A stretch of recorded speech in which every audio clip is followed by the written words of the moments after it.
I was 10, 11, 12, I don't remember, in line for the movies. And there were two guys in line in front of us, like 3 or 4 people in front of us holding hands. And my mother pulled me to her, not my siblings, just me, and looked at my father and said, "They're weird," which just made me look at those guys. And I went, oh, now I get it. I'm weird like they're weird. And I looked at them and I thought, they look happy. They look like they're in love. I'll be fine. Inform brings you incredible stories. I left 2 days before the revolution. It killed me so hard. James has never experienced the taste of fruits that haven't been attacked by pesticides, just like he's never experienced a neighborhood that hasn't been attacked by bullets. Some things just go hand in hand. People say what's on their mind. I think that it is a cardinal sin to lie to the American people about war. Partisanship is a version of narcissism. In downtown San Francisco, the Commonwealth Club's Inforum curates events that bring you face to face with the world's changemakers. 1/3 of the wage gains that women have made since the 1960s were made as a result of the birth control pill. Twitter is a technology that I don't think we've seen before in this world. Since 1903, the most innovative leaders have come to the Commonwealth Club to share their vision. Sharing cars, sharing their homes, sharing. A shared dream, a shareable American dream. That could work. You each can play a role in helping us chart a better future. Housing and health and education and policy all live close to the surface in us when our children are murdered. It's all the same story. We bring together the visionaries shaping the emerging trends in technology. It was a combination of Instant and Telegram. It was the idea that you could take a moment in time and you could capture it and you could just send it out and broadcast it with the entire world. I just threw this site together in about a week when I was at school. Oh, great. We've got angels, we've got incubators, we've got accelerators, we've got seed funds, we've got crowdfunding. We eat. We drink. One of our first dates ever, we pickled like 100 pounds of herring and made 300 pounds of sauerkraut. Yay! We never shy away. 75% of the people of this country want universal health care and expect it. And damn it, let's go. Concentrated, deep, slow, loving, tender, passionate sex. Whether you want to be on the cusp of current events or feast on pop culture, I should have a great time writing it. I should write a book that is as fun as any party I'd be skipping. Inform events are fun and action-packed. I have an anthropology scarf that does that twisty thing, so. Come feed your mind and soul and celebrate the future with Inform. I love San Francisco, and every time I come back here, I remember that this is the only city in America that has magic.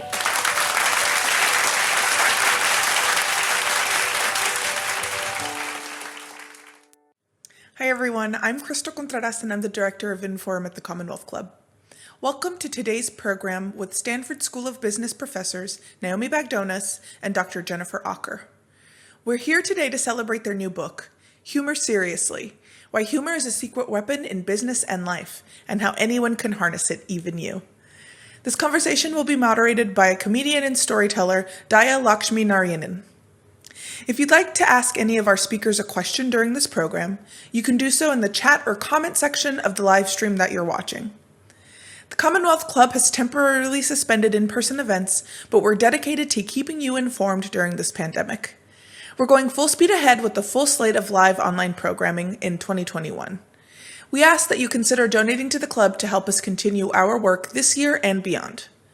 Visit us at commonwealthclub.org/online to learn more, and you can also text the word donate to 415-329-4231 live during this program. You can find this info and more in the description box below. Now, please join me in welcoming today's speakers to Inform. Thank you so much, Crystal. That was a perfect intro. You got everyone's names right. I want to say hello to our virtual audience. Welcome to Inform at the Commonwealth Club. I am Daya Lakshmi Narayanan, a comedian, a storyteller, management consultant, MIT graduate, and all-around nerd. So that's what you can call me. Today, Jennifer Aaker and Naomi Bagdonas and I are in conversation, which just means we're going to be talking about their book and pretending to be conversational over Zoom. Jennifer is a professor at the Stanford Graduate School of Business, and Naomi is a lecturer in management at Stanford. And we're discussing their new book, Humor Seriously, Why Humor is a Secret Weapon in Business and in Life. Audience, if you have a burning question or even a lukewarm or room temperature question, please enter it into the chat section of the live stream. We will get to as many of your questions as possible because we're kind of conversing between the three of us, and then at some point we'll want to include extra people. So let's get started. Thank you so much for joining me, Naomi and Jennifer. Happy book birthday to you all. What? Oh my gosh. Okay. We're gonna like have a birthday party here. People, we just launched a baby. We did. A baby book. Yeah. Maybe more painful than launching a real baby is launching a book, by the way. Yeah. I love the balloons. I love the was it a tiara, Jennifer? It was from my bridge group. It was my friends. I think it's like a sparkly headband that looks like a Minnie Mouse, which is what we all celebrate book birthdays with. 100% mouse ears. Yeah. Mm-hmm. Yeah. Well, congratulations on the book birthday. I want to say it's available right now. Today. Audiobook, Kindle, ebook, real book. I think if you pay enough, someone will come to your house and just scribe it on your wall live. Is it and literally any way you want to consume it? It's available everywhere. We will fax it to you. We'll get on a horse and like gallop to you. We'll show up with a boombox on our shoulder and we'll sing it to you outside. Okay. Fantastic. I also want to mention both of you are narrating the audiobook version along with Michael Lewis in the afterwards, right? So we get to hear your voice. Yes. This soothing voice for about 25 hours or so it felt like when we were recording. So congratulations. And also the timing is really good because you've written a book about how to use humor where we work. And so many of us are working virtually now. Is this a book about being funny on Zoom? Because I could use some pointers like right now. Do you have anything to tell me? Okay, so pointer number 1 is take a screenshot right now of Daya's background and then make that your background in your next Zoom call because that's how you do it. No, you bring up a really good point, which is that these are really serious times and our book is called Humor Seriously, trying to convince people to take humor seriously. And, the question is like, really right now, it's time to take humor seriously amidst a global pandemic, amidst social and political turmoil, amidst climate change, Which all of a sudden you were thinking, wow, what a perfect time to talk about humor or comedy or lightness or levity or balloons. It's pretty much the opposite of a good time to do this. Right. Yes, because none of this is humorous. But Daya, to your point, you're exactly right, which is that it's in these times when humor can be most powerful. And so the 3 things that Jennifer and I have come to through our research is number 1, humor has a transformative effect on our behavior and our psychology, on mental health, creativity, feelings of closeness with our communities, and even sense of meaning in our lives. Number 2, it is a completely underleveraged asset, both in our personal lives and most especially at work. That our workplaces are far too humorless and that's seeping into our personal lives. And then third is it's a learnable skill. So we find that these small shifts in behavior and mindset are really all that it takes to reap some of the benefits, which again, really, really needed now more than ever. Also, you live longer and are better looking. And both are equally important. Like, the better looking you get and also the extension of life. Jennifer, can you expand on the live longer? Because that's actually a fascinating study. Okay, so it was a study done in Norway, which is not known for its sense of humor. I can say that I'm part Norwegian. And so what these researchers did was they just simply followed people around for 15 years, not in a stocky way, just in a scientific way, and asked them, like, do you have a sense of humor? Not, are you funny? Do you have a sense of humor? Which is very different, right? The individuals who said yes to that question lived on average 8 years longer than those who said no to that question.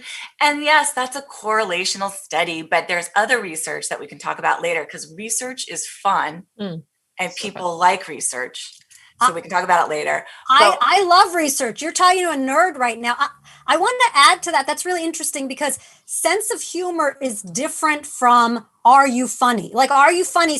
It sounds very like confrontational. Like, are you funny? Tell me a joke. But do you have a sense of humor? It's like, can you enjoy life? Can you see humor in the world? This book is teaching you both how to have a sense of humor and to try to flex your humor muscle and be funny, right? Yeah, that's right. So we talk about how exactly that humor is like a muscle, and a lot of us have experienced quite a bit of atrophy. So how do we start climbing up the humor cliff that we know that we've all fallen off of? And the first and easiest thing to do is just to take stock of where humor already exists in your life. So we do this simple exercise with our students at Stanford, where we have them for 1 week write down all the times that they laughed and all the times that they made someone else laugh. Now, even though this seems like a really frivolous and easy exercise, it's actually incredibly profound.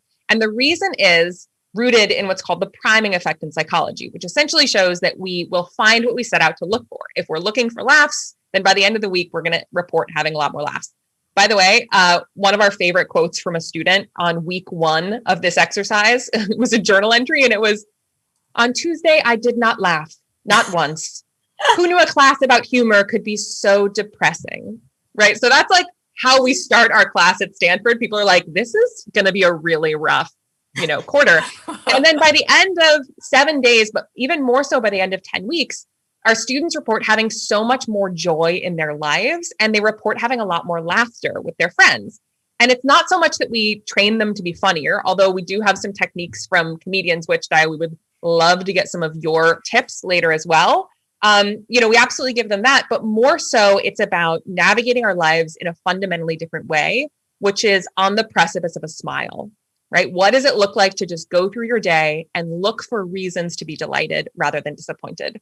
Is that why you wrote the book? Did something fundamentally happen in your workplaces or your students when they graduated and they got jobs? Were they like, this is not what I thought life would be like. This is my dream job, but I'm not having fun. I mean, what prompted this very extensive book on kind of how to? Was there something that you were seeing that was happening across professional culture in America that made you think we could figure this out? Absolutely. So for me, we came at it from very different places. From my perspective, I grew up like listening to stories around the dinner table of people dying, which doesn't sound like it's an obvious storyline to humor. But, my mom has been a volunteer for hospice for 40 years. So I have 2 younger sisters, Jan and Jolynn, and we would hear these stories of what people wish for on their last days of life. And what people mentioned were things like, I wish I was bolder and more authentic and more present and just savored, the small moments more, or had the chance to say, I love you one more time. One of the things that people said was, I just wish I didn't take myself so seriously, that I wish I let myself laugh more. Instead of chasing happiness, that I cultivated it. And I think that planted the seed of, the importance of not taking yourself so seriously, really prioritizing a sense of humor, and how does that contribute to real meaning in life? So I think that's one of the things for me. I think a second thing for me was about 8 years ago, my husband and I wrote a book called The Dragonfly Effect. And it was about how do you harness story and the power of social networks to make positive change in the world. And in that process of the book launch, we actually met an entrepreneur named Amit Gupta, who was diagnosed with leukemia. And he needed to find a match in the bone marrow registry. He didn't have any. So we started a process of trying to find a match for him, harnessing story and social networks. What was so amazing about him was that the way he did it was with so much levity. He had comedians like Aziz Ansari and Chris Pratt give a spit about cancer, PSA campaigns that encourage people to get into the bone marrow registry. Or would have BYOSA, Bring Your Own South Asian, parties at bars in New York to get them into the registry. And he found a match. And what was crazy was that humor for him was not a distraction from this campaign. It was absolutely an accelerant. That was fascinating for me. I love how Jennifer and Naomi, you have also brought your own South Asian today. So congratulations. That really seeped into your learnings. I appreciate it. Oh, yeah. Well, thank you so much for that. So Jennifer's tale of coming to this was really about finding, meaning in life and tackling these really incredibly profoundly dark and difficult challenges. And for me, and not believing that humor was important until that moment. And for me, I had sort of the opposite journey, which is that I grew up feeling that humor was the most important thing. My senior quote in high school, remember how they do those senior quotes? Wait, Daya, do you remember what your senior quote was in high school? Oh, wow. I don't remember at all. It must have been something very like sarcastic and like, I don't care, man, I'm out of here. Like it was probably not memorable. Wait, that's amazing. My one of my good friends was I feel uncomfortable. That was her senior quote. But anyways, most people are like, Gavin DeGraw, sometimes the only way is jumping. I hope you're not afraid of heights. And mine was the most wasted day is that in which we have not laughed. And so it was so important to me growing up, so woven into the ethos of my family, where every birthday you would get a custom song about yourself that everyone else had written, and it would be, funny and ridiculous. So it was sort of our baseline in our family, and I didn't really think much of it. But when I started working, things really changed. And all of a sudden I felt like I was leading a double life, where at work, I felt all of this pressure to be serious and polished and professional. And all the while on my weekends and nights, I was doing improv comedy. So this dichotomy, these two lives that I was leading felt completely unsustainable. And it just, for me, it wasn't until I realized that humor was missing in my life that I became aware of its power. And it became really apparent for me when a client once told me, I didn't really realize that I was leading this double life until a client one day told me that she basically thought that I was a sad cat lady who had no friends and didn't have any fun on weekends and had like color coordinated sock drawer and a cat who she guessed was named Cat. So I looked at myself in the mirror that Bonnie had put up and I was like, this really has to change. It's unsustainable. So that was my moment. And then I started getting into the research and working with Jennifer and realizing all of these things I had been keeping closed away, this sense of humor and levity and play, was actually what could make me most successful at my job and, of course, have a more sustainable career in life.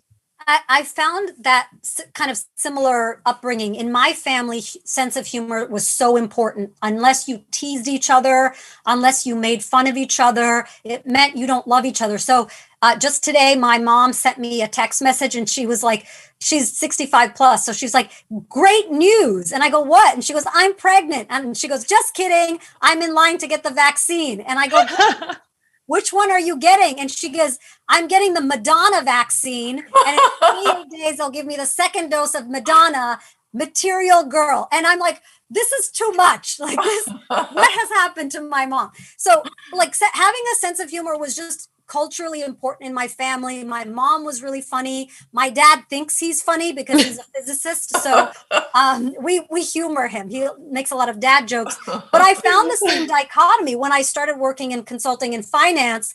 I felt like somehow I had to hold back, or I could only show this side to certain people, or people would think I was unprofessional if I was funny or less likely to get promoted.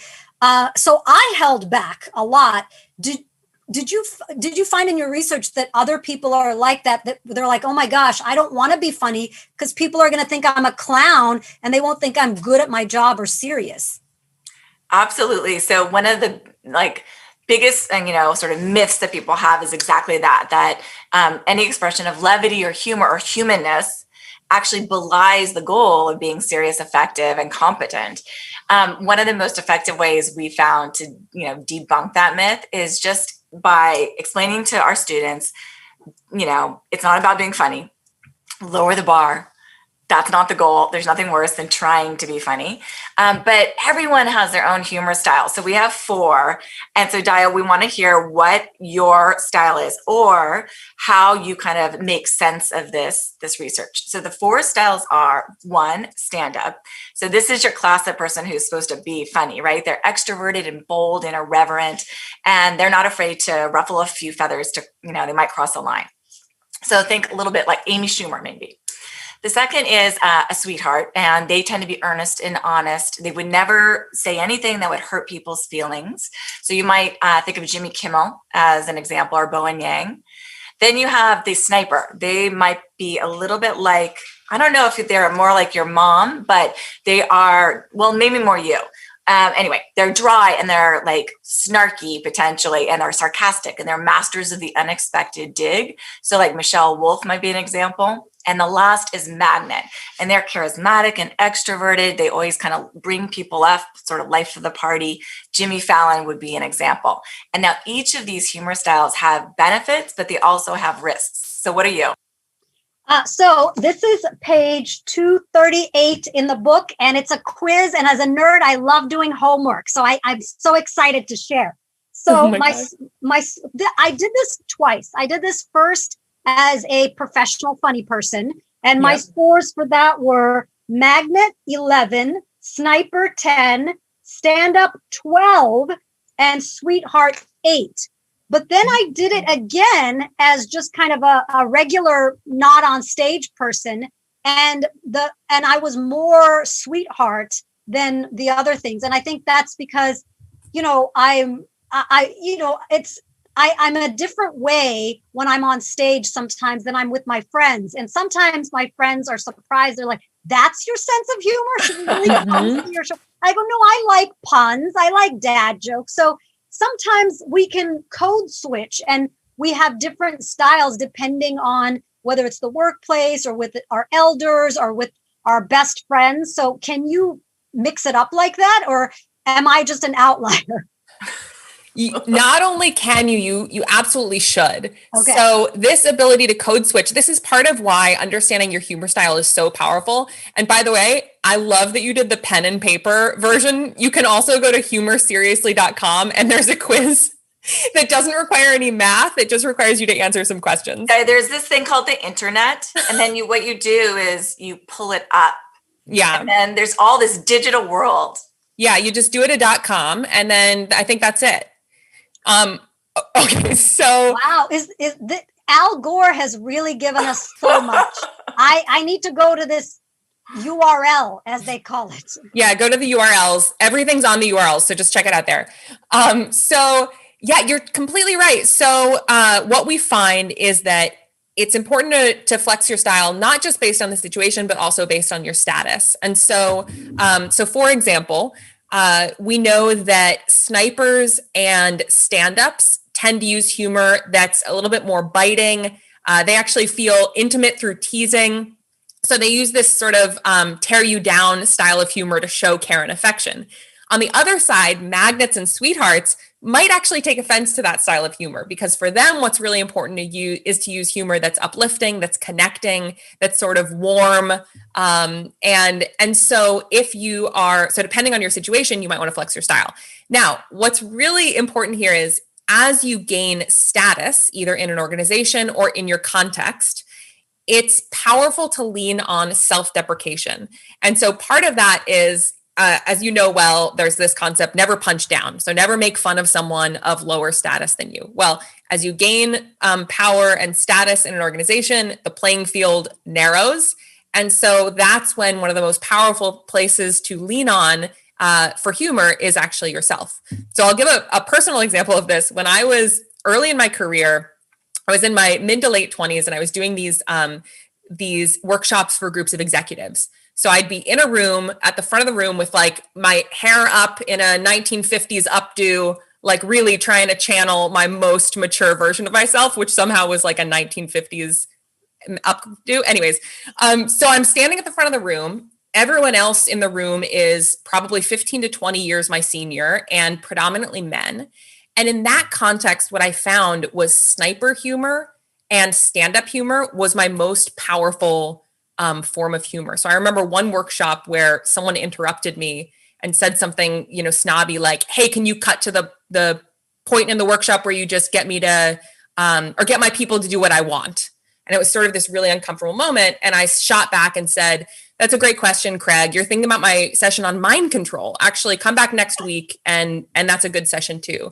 Right. So I took him down and it gained me incredible status. Everyone erupted in laughter. By the way, the bar in business is very, very low. That's what this teaches us. And so that's right. So that's one style of humor. And then when I'm teaching at Stanford, it's all magnet and sweetheart style humor because I'm, the highest status person in the room in that context. And so that's what's going to be connecting. Okay, I have a question for you, Dia, which is you talked about how you context switch, and you also talked about how you had a similar experience in business and professionally where you felt like you had to have this serious facade. So I'm curious, did you have any experiences where you were able to use humor effectively at work, or where you sort of were able to context switch in a way that helped you? I found that as I got more comfortable, like when I was a more junior person and very low, in the organization, I would use humor to make people at my level, like the people who were just out of college or grad school, laugh. And we would often make fun of our bosses, and I would shut the door and I would do impressions of them. And then there would be a knock at the door and it'd be the boss. And we're like, yeah, that spreadsheet, so it was kind of like in-group bonding. But then when I realized I could make people laugh, similar to you, Naomi, I used it as kind of a superpower or to level the playing field, because you can't see how huge I am, but I'm 5 feet tall. I'm a tiny person. In the business world, most of my colleagues were men. They were white men. They were taller than me. They could drink beer. They talked about sports. All these things that I didn't know about. I was on the math team. I was not skilled at any ball type of sports. Naomi, were you on math team too? Also was on math team. I was on the beer drinking team. Oh, Jennifer, don't flex your coolness right now. Really, Jennifer? I just like beer. Really? Also, just while we're on that topic, Jennifer was also homecoming queen of her high school. I want to be clear, I don't like beer. No, guys, it's our birthday book day, but don't give us beer. Just do math tests with Naomi and Maya. Yes, and you do it on the URL, not in the book like I did. Definitely on the URL. Yeah. But I did use humor after a while to, like you said, to level the playing field. And sometimes it was gendered. If I could play with the boys, I would get invited to breakfast meetings. I would get information about deals. If there was some, sexism in the workplace, I would handle it by being a little bit mean or funny. And it gave me tremendous personal power. So then I learned that I didn't have to drink beer like Jennifer, or I didn't have to play sports like Jennifer. I could just be a nerd like Naomi, and I could just be myself. And people would, not just accept me, but respect me. Yeah. Okay, can I ask you another question? Yeah. What were your tips? A lot of times, we go into the book about actual concrete tips. We're living in a time right now where humor feels very risky. So for example, we talk a lot about truth and misdirection, that at the core of comedy is often truth, just simply observing what's going on, and then subverting it or surprising someone. You can do it through exaggeration or contrast. What have you found to be certain ways in which you can bring humor to life, especially in the workplace, but also on stage? And do you have any thoughts on how do you do that in a way that's not risk-free per se, but can mitigate some of the risks? It's interesting because in stand-up, you have to establish rapport very quickly with the audience. You're on stage and immediately they've judged you. A friend of mine who's a comedian as well as a trial attorney, she said it's like being a trial attorney. The jury makes up their mind about you very quickly. And so it's like that in stand-up. They've already assessed. They're like tiny Indian woman. She's, probably good at math. True. They've already made a profile of you the minute you get up on stage. So you can kind of use that to your advantage to subvert that stereotype or subvert that norm. In the workplace, I think it's similar in that, if you surprise people, if you come out with something a little bit wacky, it throws people off and it's unexpected that the quiet person is going to say something really hilarious or, make people laugh in an unexpected way. And in terms of kind of the how-tos and the topics, I always try to think of who is your audience, because over time with teams, you get to know who they are and what's funny to them, and you can kind of warm up to doing different jokes and, things that they would appreciate. You don't have that as a stand-up. You kind of had to be funny immediately.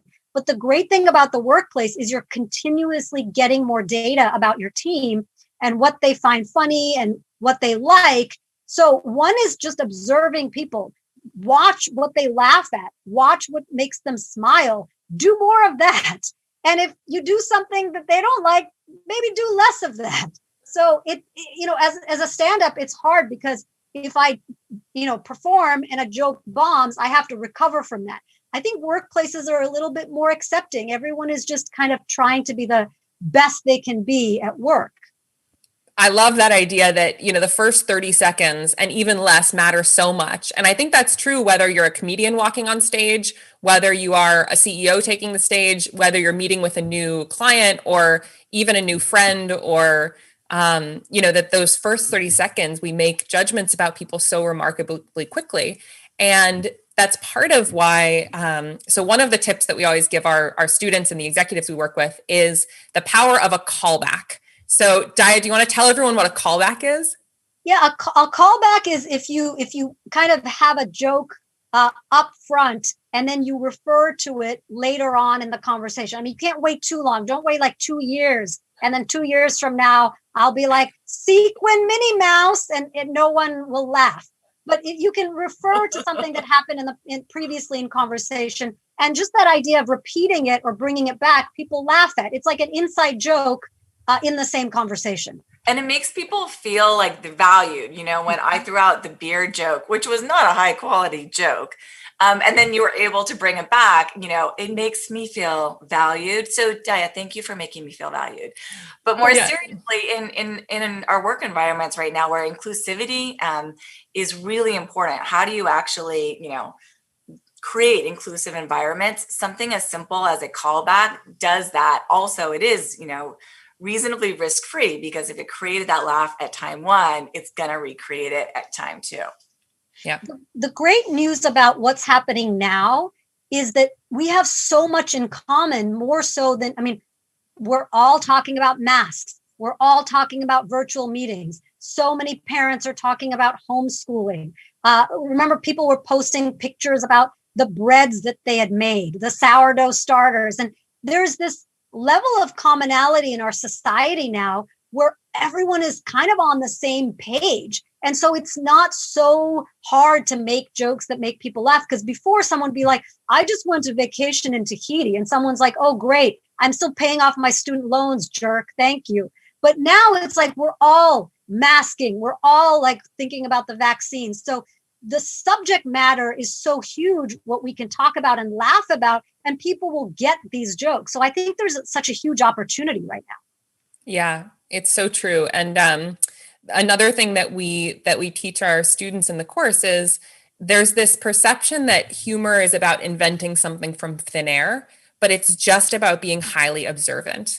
And so it's about noticing what are the oddities and incongruities in our lives, and just calling those things out. And so whenever someone comes to us and says, okay, I need to give a talk, how do I be funny? Or, I need to have more humor. It's like, great, forget everything, throw all of that away. Just tell me about yourself. What observations do you have about yourself or your world right now? That might resonate with other people's experience of the world. For example, I saw this tweet the other day that said, this has been one of the best months on record for guys who like explaining stuff. Now, my dad loves explaining stuff. And so I saw this tweet and I was like, totally resonates with me. I totally see that. There was another one that was, this is by the Twitter account was Bird Facts, and it said, pandemic day 25, I made bread. Day 95, I sure do miss my friends. Day 310, the White House appears to be under the control of a shirtless man in a Viking helmet. Day 330, Reddit's coordinated attack on Wall Street is going as planned, right? So this is just total observation of what's going on and how wildly incongruous this world is that we're living in. And in particular, what we thought was crazy and wild at the beginning of this pandemic versus what is going on in our world right now. So the pandemic has been kind of equalizing, but also in some cases, it's brought to fore inequality in our society. So a friend of mine who's African-American went to work after the Black Lives Matter protest, and he said that everyone kept, quote, checking in with him. They're like, how are you doing? Are you okay? What's going on with you? And he said, can my white friends just please stop checking in with me? I need to hire an assistant. Please check in with them instead. How do you handle real issues of race, gender, sexuality, these type of things that we're bringing ourselves into the workplace more and more? I mean, 10 years ago, one of my friends was hesitant about putting up a photo of him and his partner. He's a gay man who got married, but now people are celebrating marriage equality. What about diversity in the workplace? We're not all from the same background, and we may find jokes that are funny to us or for our lived experience, but not for everyone there. Yeah. So part of this is humor, because humor gets at truth.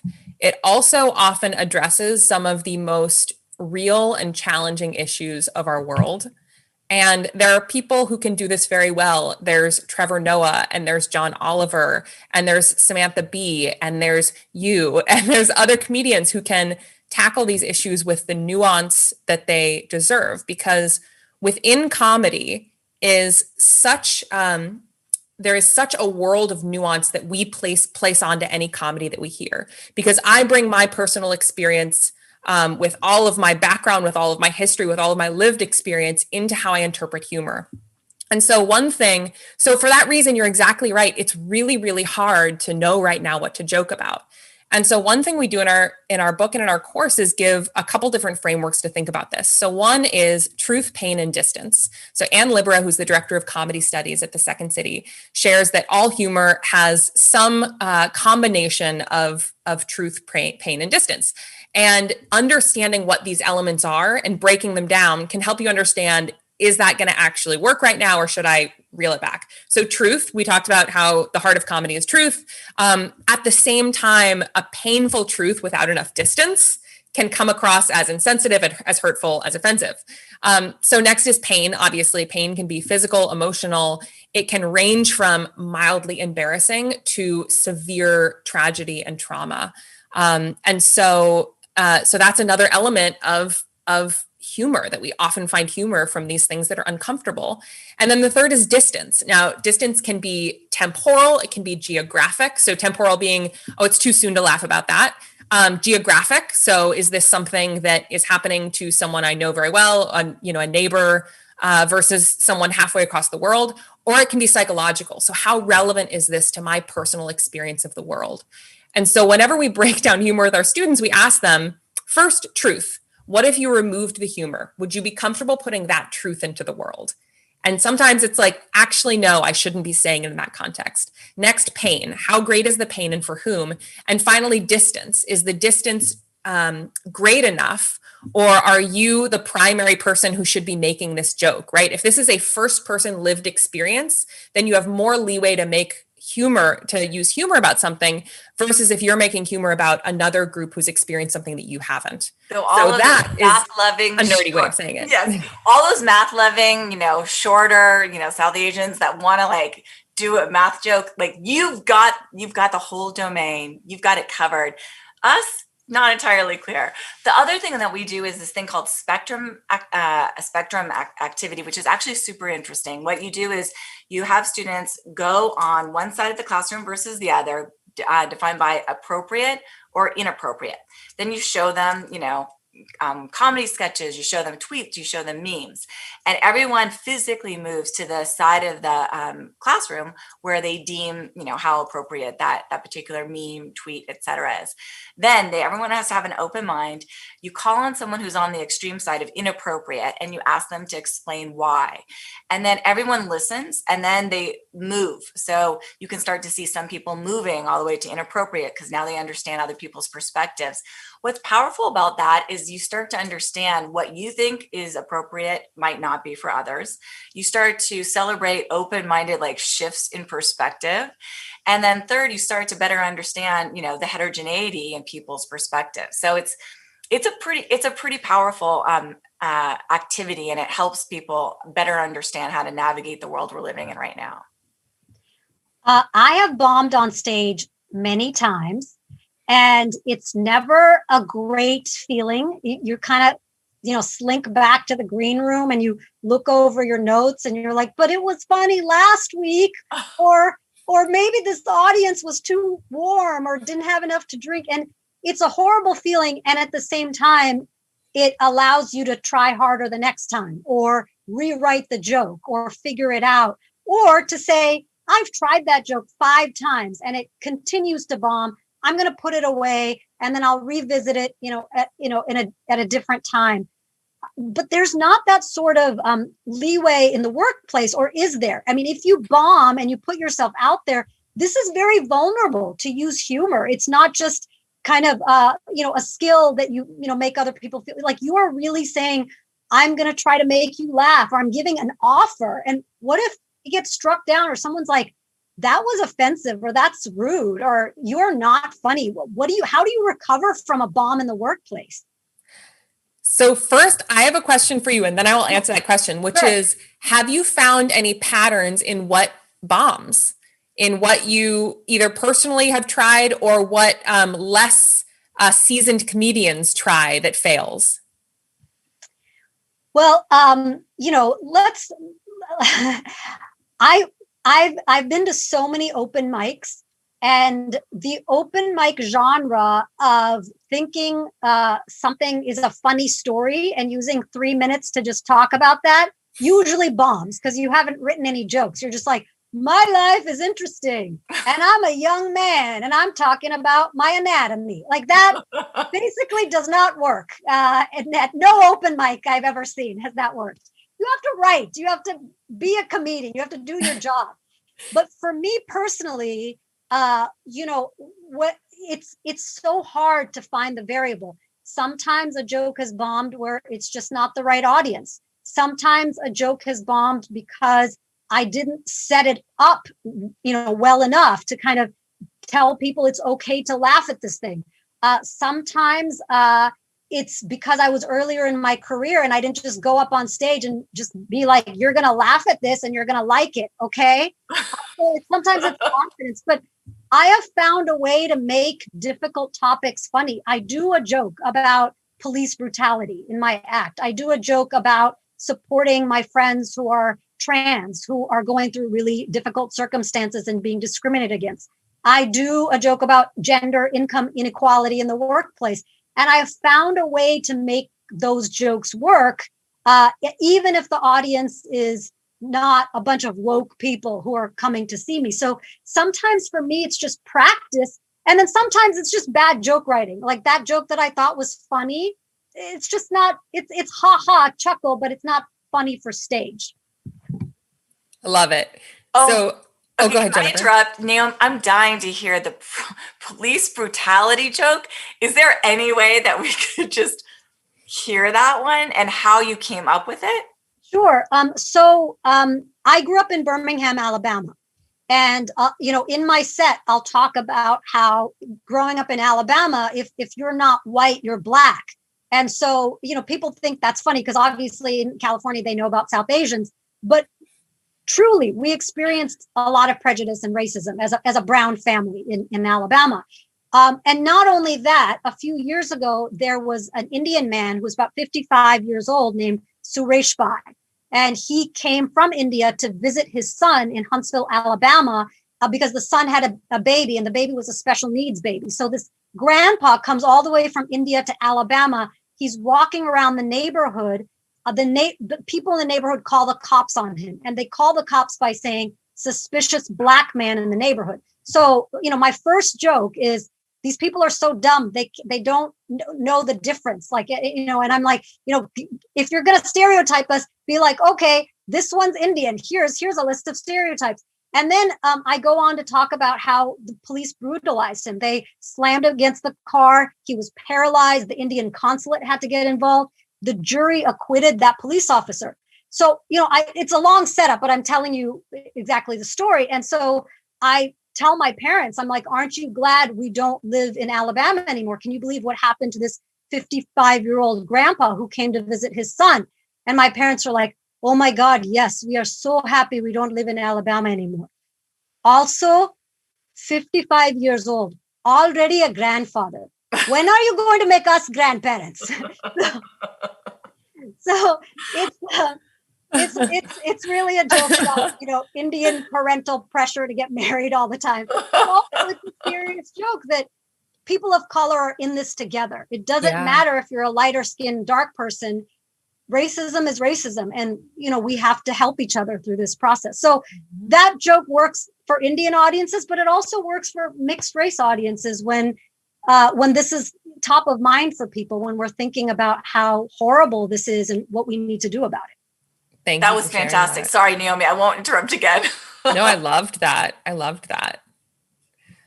No, it was amazing. I mean, you had, and I apologize too, because I feel like we're turning back all the questions on you. We're like, great question, not going to answer it, going to ask you one.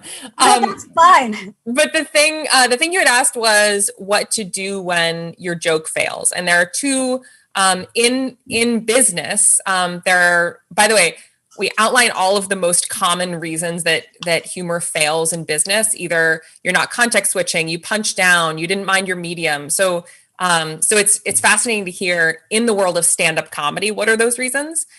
You asked about what to do when you fail. And what we find is it's really easy to brush off these fails and say, oh, they just didn't get it. They can't take a joke, and it's their problem, not mine.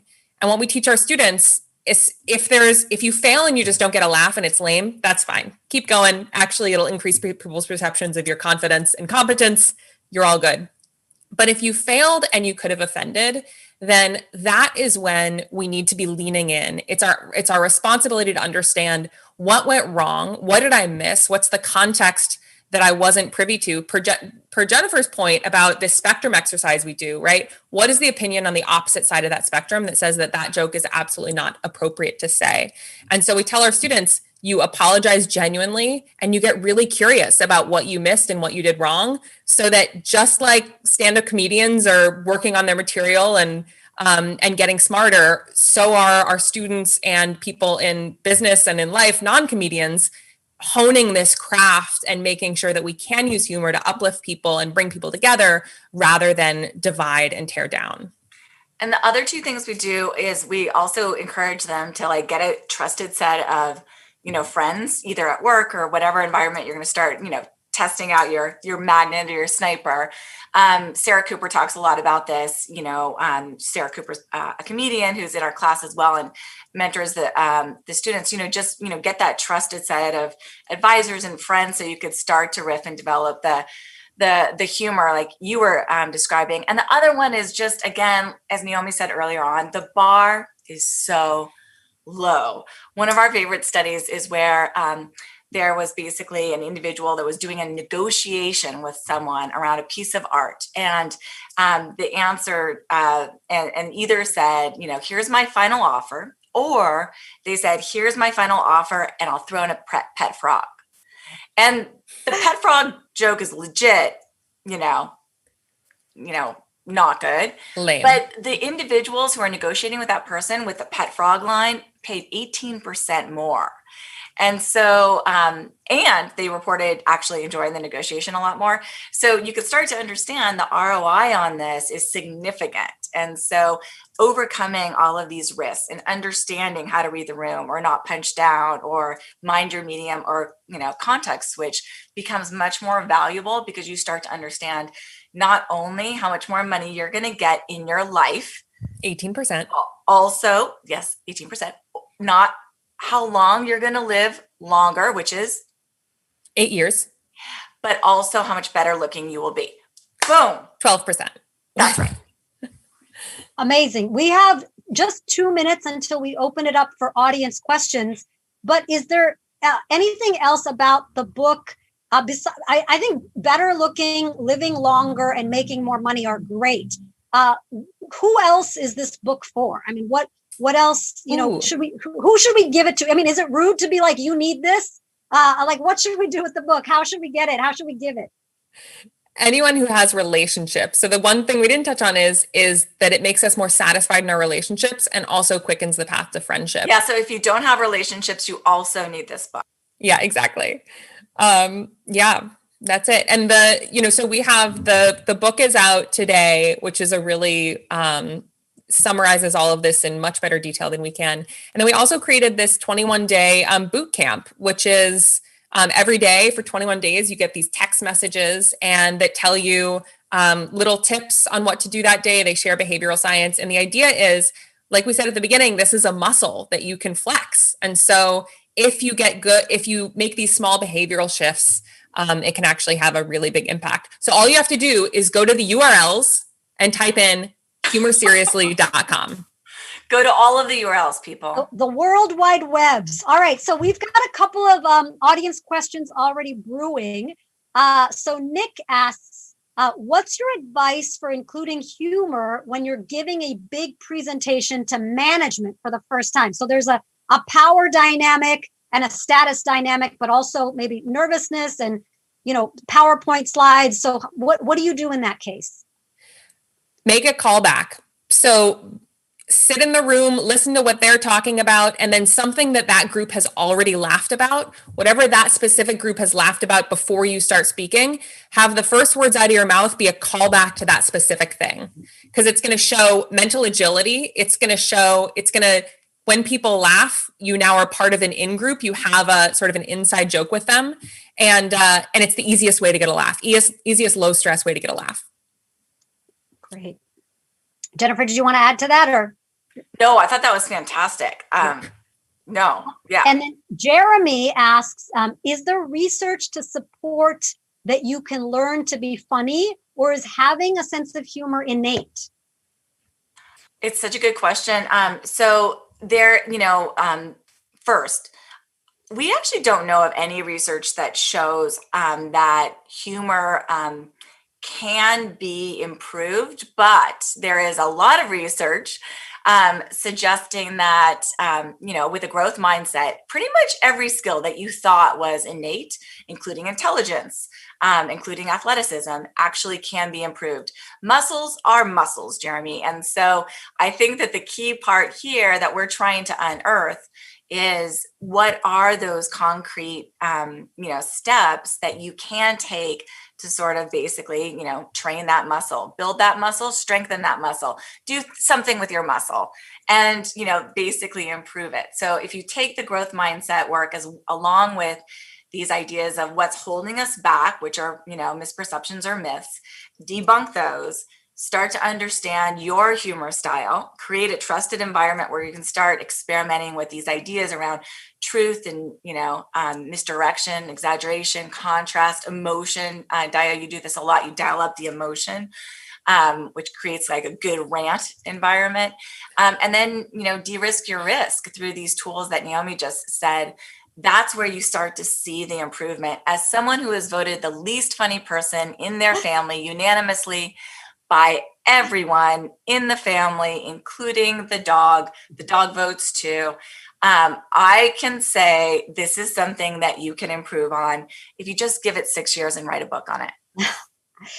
Also, it seems like, you're talking about muscles. So for all the fitness bros paying attention, you got to work on your gains. And this book is like whey protein for your gains. So that's, I wanted to add that for all of the bros. This metaphor has legs. Laura asks, what would you follow a leader who didn't have a sense of humor? And what's the connection between leadership and humor? Yeah. So there's this great quote by leadership guru John Maxwell that says, if you're leading and no one's following, you're just taking a walk. Not having a sense of humor is a great way to take a walk in leadership. So we know a lot of research around what perceptions of people who do have a sense of humor. So we know that when people rate their leaders as having a sense of humor, they rate those leaders as 27% more motivating. And those employees report being 15% more engaged in their jobs. We also know that people who use humor in a professional context are seen as 37% higher in status. So, blind study, they are rated as higher status people. They're also seen as more confident and more competent by those around them. And so we think of, and by the way, this is really important, Laura, to recognize is the key here is not being funny. The key is having a sense of humor, which simply means signaling that you appreciate it, that it's welcome here. It doesn't mean necessarily getting in front of the company and telling jokes. And you mentioned like being a leader, you can be self-deprecating, you can laugh at mistakes, you can talk about yourself in a way. So it's part of it is, having a sense of humor. Part of it is, as a leader, what is my sense of humor and how do I create culture? Absolutely. Yeah. And, also part of it is just identifying people in the organization that are really good at it. If you have a value of, humor is important. And we see this in leadership right now. It used to be that, leaders needed to be revered and now they need to be understood. It used to be like courage and resilience and, vision were the key leadership traits. But what we're finding right now is emotional intelligence, humility, which comes with self-deprecation, an ability to, be inclusive and have, a greater sense of empathy, not to mention authenticity. These are the types of traits of a new type of leader that really do correlate with having a sense of humor and being able to, put that as something that's valued within the team, uplifting others who do have it. And just to follow up, we have so Jennifer, you and I kind of messaged about this. Are there examples to follow up with that question? Examples of CEOs or leaders or executives that you think have done a great job with this? Yeah, so our book is chock full of them. Go to humorseriously.com. That URL will take you magically to the book. But no, we spotlight Sarah Blakely. We spotlight Leslie Blodgett, Secretary Madeleine Albright, Rick Levin at Coursera, Eric Schmidt. So there are these leaders, and they're not all the ones that we think of, right? Like Dick Costolo was trained in stand-up. So was Sarah Blakely. You always think of Richard Branson as, kind of like more stand-up oriented. But all of these leaders that we profile, such as, again, Secretary Madeleine Albright, she has a bit of sniper in her. And as she negotiated with the Russians using sniper type of, physical humor, you can start to see how effective it is in showing up just as a human, not as, Secretary Madeleine Albright. And so you start to see, different types of ways that humor comes alive. What's super interesting, and I remember you said that you had a friend who asked this question: what are the kind of the presentations, the onboarding, the messaging, the concrete things that leaders do that actually make humor become a really important value and be perpetuated? And your friend, I can't remember what the answer was, but it was, do you remember? A friend of mine reached out to me and gave me an example of, I think it was Dataminr, a company that was using onboarding and a video that they were using that starred the CEO as kind of, like a blooper reel or something funny. So culture was created from the moment that you enter the company as part of your onboarding, rather than just, here's your laptop, here's the badge, this is the break room, eat what you want in the fridge. I mean, that was the before times. Now there's no fridge except yours. But, it's a way to really say, this is how we start culture and community here, by having a sense of humor. Yeah, one of our co-faculty members is Connor Demon-Yaman, who is co-CEO of Merit America. And so, he brings humor to life in every small little nook and cranny, and is so good at knowing what's the value of of humor to diffuse tension, to build bonds, to spark creativity. So there's a great story that we love about him. I'll let Naomi share it. Oh, who, me? So this was actually on his first ever Zoom all hands meeting with his entire organization. And it was a tough time for our country, for their organization. And so he wanted to signal care, reassurance, vulnerability as a brand new co-CEO of this organization. So he's on Zoom, entire company is there, and he goes to hand off to his co-CEO, Rebecca Tabor. As Rebecca is talking, Connor leaves his screen share on and he pretends like this is an accident. So the entire organization is watching him as he like closes out the PowerPoint slide. They can all see his desktop. So they're all thinking, oh my gosh, this is horrifying. And he opens up Chrome, types in Google, and then he starts a search. Like, keep in mind, every single person in the organization is watching, being like, this guy is out of here. So he types in things inspirational CEOs say during hard times.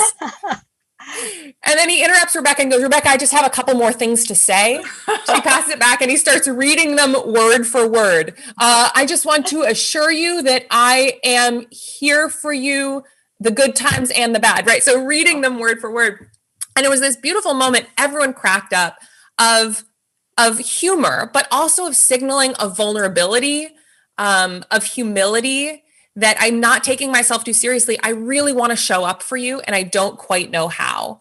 And that way, humor is an antidote to arrogance, and it's an antidote to a lot of the things that keep us so distanced from our leaders.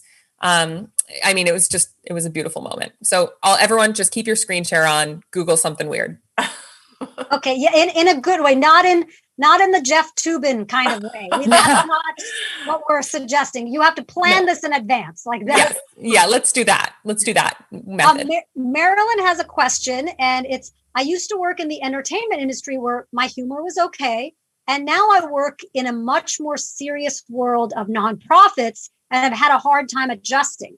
Is there a connection between industry and this research you've been discussing? I mean, are there some workplaces and industries that are just more humorless, or is this, based on who's at the company or leadership?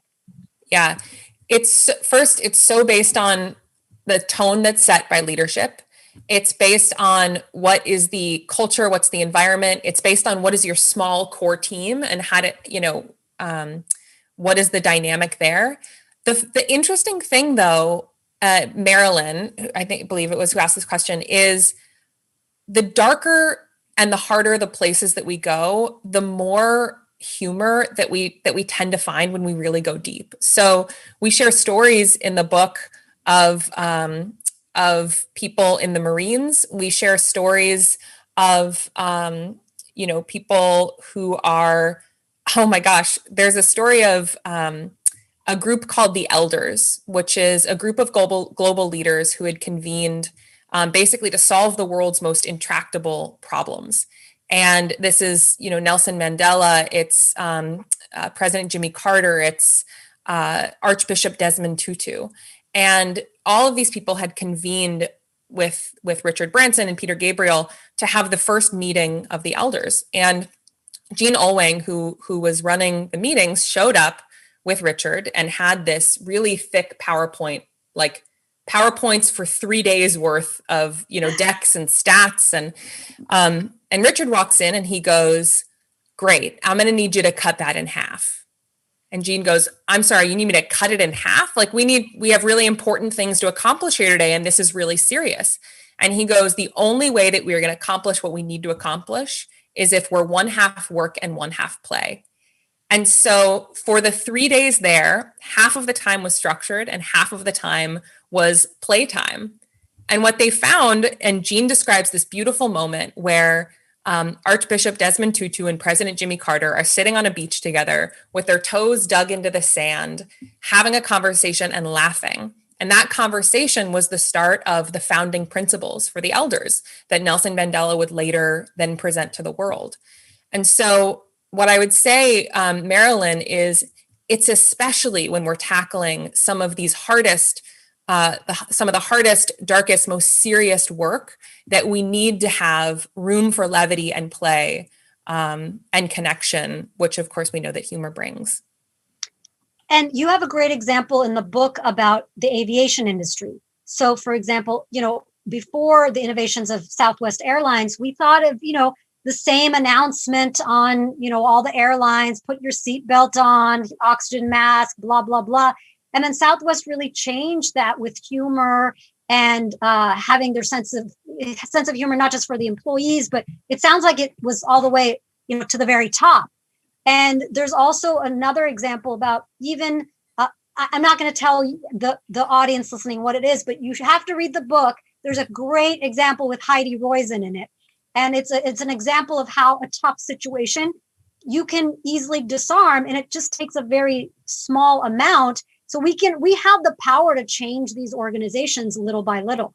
Day, you're really outstanding in this kind of interview forum. We like the fact that you just basically dropped, a mystery veil for everyone. So if you want to know more about Heidi and have secrets from comedians and also figure out how to, live a more meaningful life, come to humorseriously.com.